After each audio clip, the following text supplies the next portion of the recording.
Some time ago, when my fountain pen journey began, a viewer recommended the Pilot Kakuno.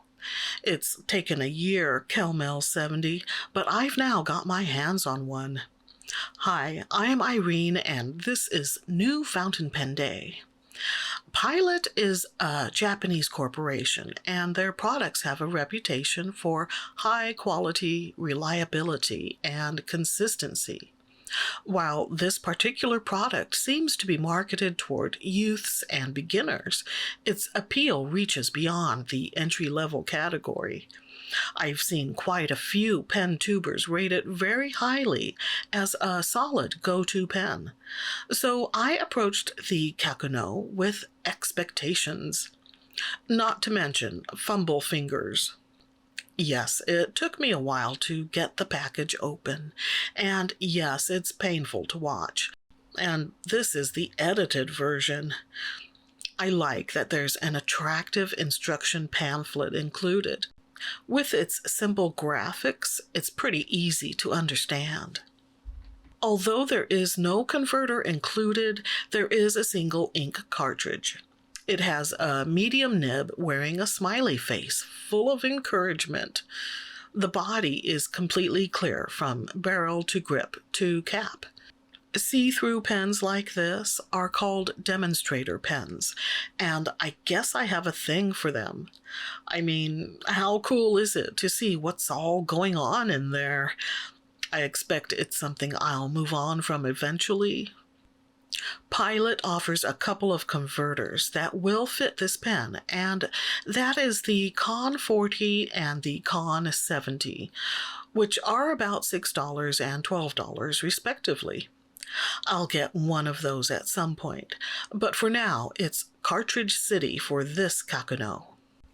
So yeah, another fountain pen. I've gotten to the point where I could use a new storage system, or maybe just something a little more mobile that could hold 3 to 5 pens. I think that could help me to focus on keeping just a handful of pens inked up and ready, and hopefully it would put an end to the "where did I leave that pen" problem. Other fountain pen problems include which ink is in this one, why isn't this writing, and the closely related "oops, forgot to open the shutoff valve." Just a case of mild anxiety here over using an ink cartridge for the first time. An art studio is a dangerous place. You might think you know what you're doing, but that's usually when the rug gets pulled out from under you. You start out all confident with a diagram and an array of tools.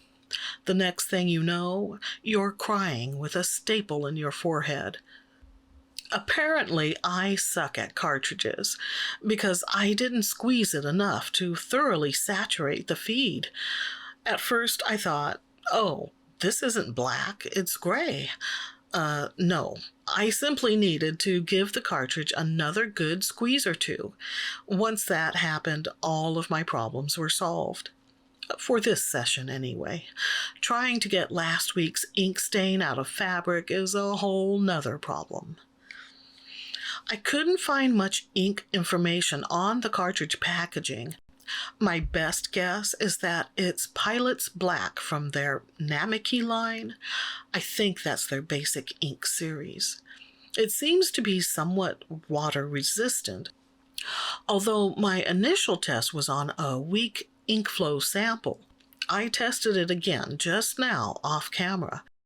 There was some mild color lifting, so while I wouldn't use it for line and wash watercolor painting, I also wouldn't freak out if I spilled a beverage all over my extremely important world-changing notes. That reminds me. Pick up coffee creamer. Yeah, since taking this footage, I've used this pen for notes in a regular line-ruled composition book. And just like here, it was a smooth and pleasant writing experience. In fact, even though there's nothing wrong with this ink, I sort of want to switch it out for another color, just because black isn't all that exciting to me, and I now have a variety of cool colors to choose from. Since I don't yet have a converter for this pen, I'm wondering if I could flush out the cartridge and refill it with a different ink. That's not something I've done yet, but maybe I'll give it a go. I was trying to sketch peppercorns, but those things bear more than a passing resemblance to the kidney stone I passed nearly 20 years ago. Well, not life-size. After all, I had to use a magnifier to see my stone. That's right, I retrieved it from the toilet bowl, as one does when you intend to display it on a shelf.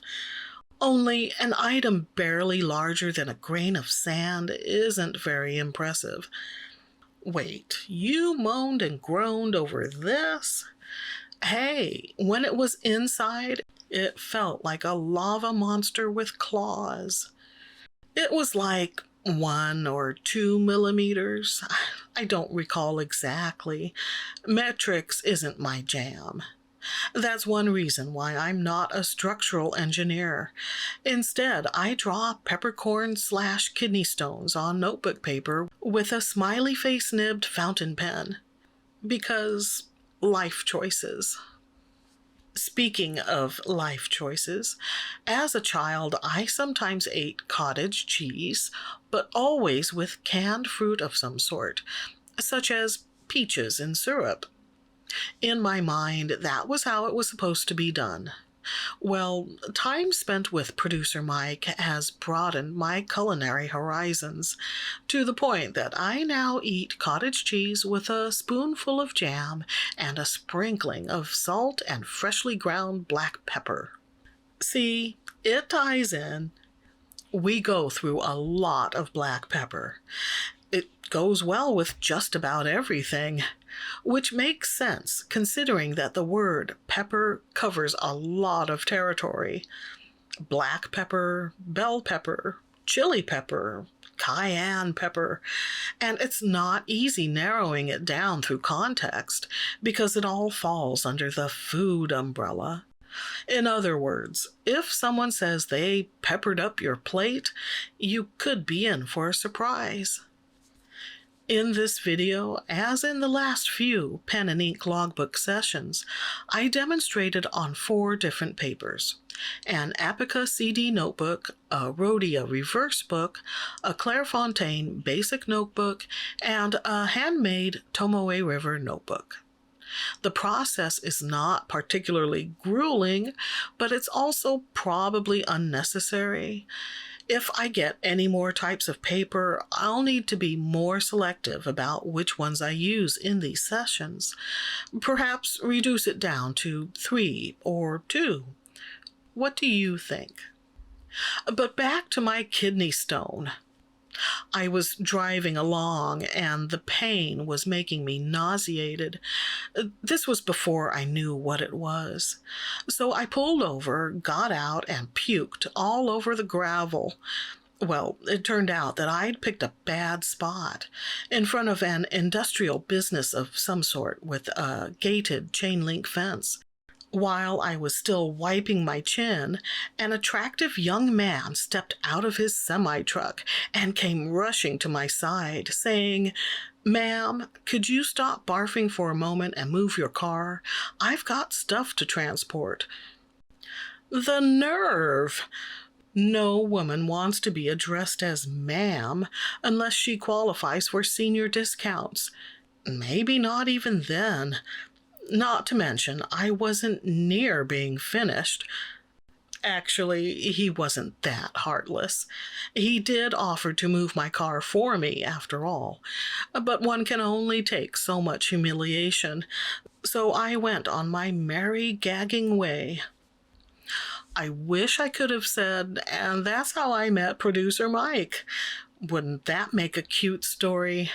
But no. When we met a couple of years later, it was serendipity.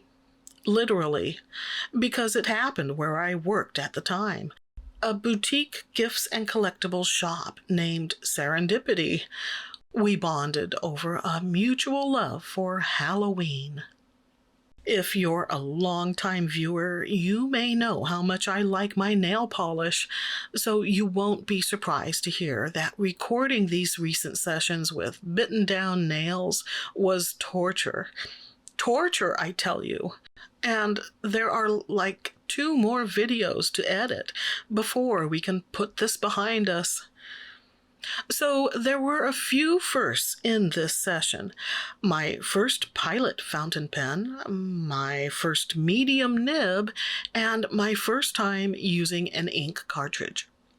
For someone who's been using fountain pens for a year, that makes it sound like I'm way behind the curve. But that's stinkin' thinkin', because I've come a long way, not only with fountain pens, but with exploring cottage cheese options and staying kidney stone free. Admittedly, blister-carded fountain pens give me pause, but the pen tubers who sang Kakuno's praises were right. Since recording this footage, I've used this pen for a lot of my note writing, and I'm delighted with it in both appearance and performance. I like the line width with this medium nib. It's a smooth writer and feels comfortable in my hand. At around $10 on Amazon, I consider it a low-risk investment. I'm now eyeing the pricier Pilot Prera model. I've seen a few listings for around $30, and I've heard good things.